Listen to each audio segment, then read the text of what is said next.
پانچواں کلمہ استغفار. استغفار مانے توبہ کرنا.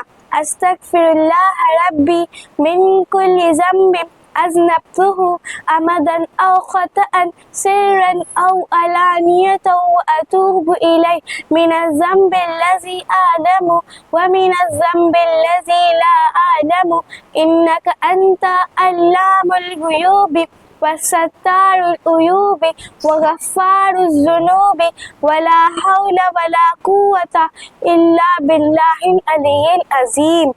میں اپنے پروردگار سے معافی مانگتی ہوں ہر اس گناہوں کی جو میں جانتی ہوں، جو میں نے جان بوجھ کر یا بھول کر کیا، ظاہر ہو کر یا چھپ کر، اور اس کے بارگاہ میں توبہ کرتی ہوں ہر اس گناہوں کی جسے میں جانتی ہوں اور ہر اس گناہوں کی جسے میں نہیں جانتی.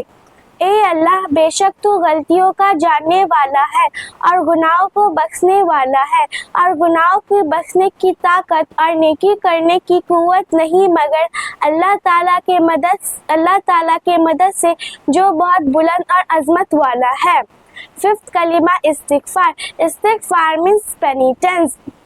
I seek forgiveness from Allah, my Lord, from every sin I committed, knowingly or unknowingly, secretly or openly, and I turn towards Him from the sin that I know and from the sin that I do not know. Certainly you are the knower of the hidden thing, forgiver of the mistakes, and concealer of the sins. There is no power and no strength except from Allah, the Most High and the Most Great.